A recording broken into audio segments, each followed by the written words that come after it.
Hey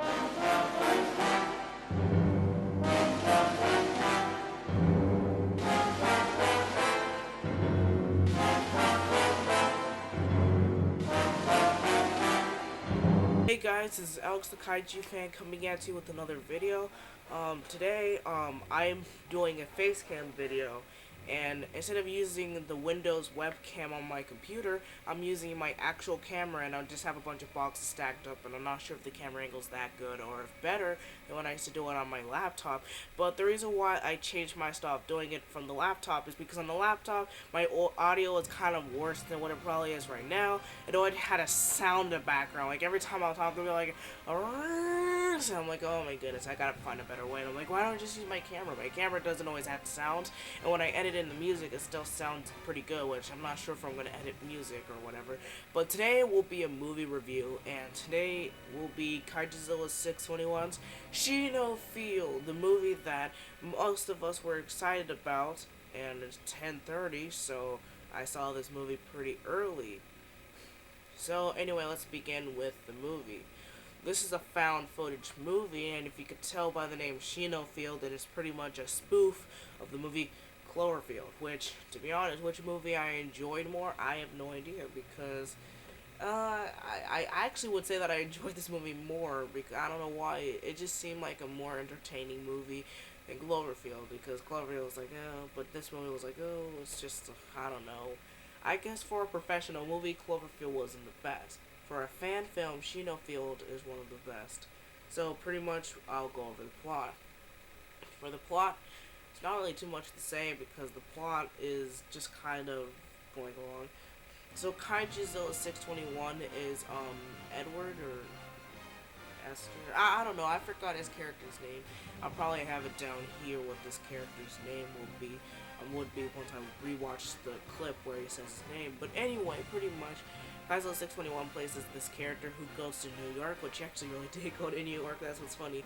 So anyway, in some areas where he's in public areas, it's like, what's going on? Like he's in a public area actually saying this. Well, he probably went to New York just to plan it out. So pretty much he goes to New York. He has a good time. He goes on the subway, goes to like different places, and he goes on the streets like Times Square. But all of a sudden, when it hits nighttime for Kaijuzilla, all of a sudden people are bunched into huge crowds and they have to evacuate New York on these ships and stuff like that. So once Kaijuzilla 621 gets on his ship, he eventually goes back home. So as he's sitting there at home, he's gonna go to bed. It's like 1 in the morning for him. But then his mother says something to him. Well, it's not really a show. It's yeah. So anyway, he goes back into his room and he sleeps. So after sleeping for a while, boom, everything goes to shake. There's like alarms, bucket.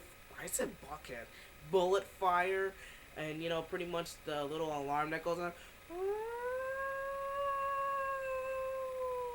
Yeah, I actually have that sound effect on my aircraft carrier little piece, and I know Godzilla has the same aircraft carrier as me, so I could just grab that, but I'm too lazy to get up and grab it.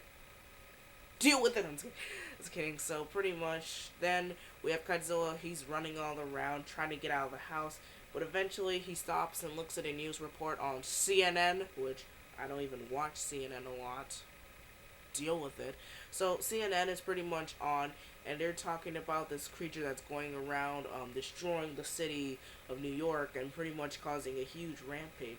So after a while, Kaijuzilla runs out of his house. He starts running in the street, but eventually he goes back in. And once all the destruction ends, turns out that he's bleeding, so he has to heal himself with some bandages. Well, not like bandage, more like a paper napkin. But pretty much, Kaijuzilla gets himself ready, and he has a face mask on. You know those kind of face masks that they wear in Asia. I don't know why, but a lot of people wear that in that area. But anyway, he has like a face mask.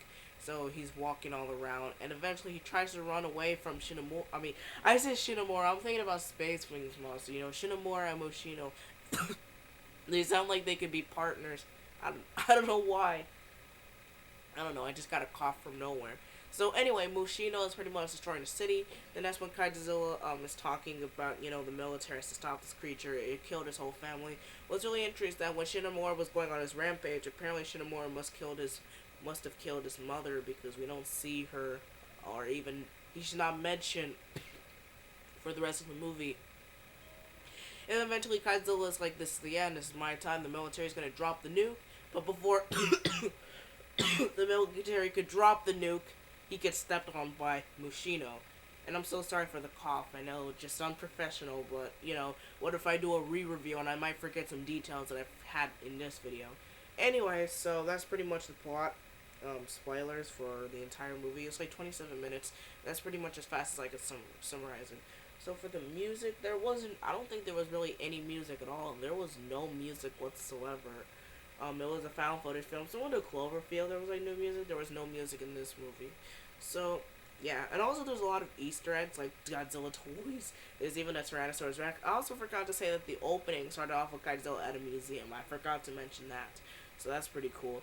So overall thoughts on the music, there is no music. Thoughts on the characters were great. I mean, Kaizo 621, you saw him really react to things, how he always like looked up at things, how he was intense at certain moments and when he was crying and stuff like that. So his character was great. Background characters, yeah, the civilians played their roles perfectly of walking around like normal humans. Perfect.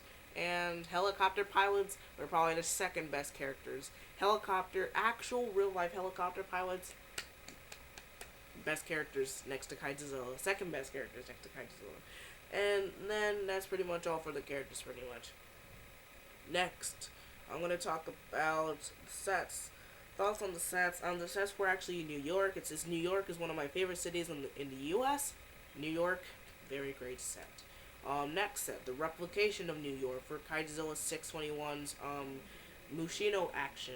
Very excellent. I really did like Mushino's attack and stuff like that.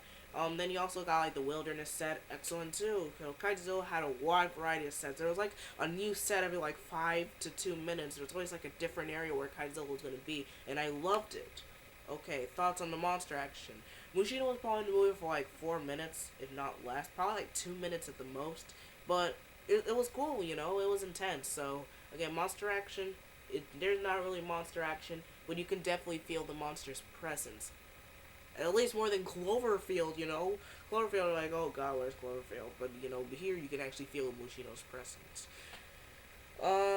Thoughts on the military. The military was excellent. You really got the feel of World War III. I mean, Mushino pretty much declared war on the human race in America because there was like bonfire, alarms, missiles, gunshots, people screaming when they got stepped on or whatever. Really cool.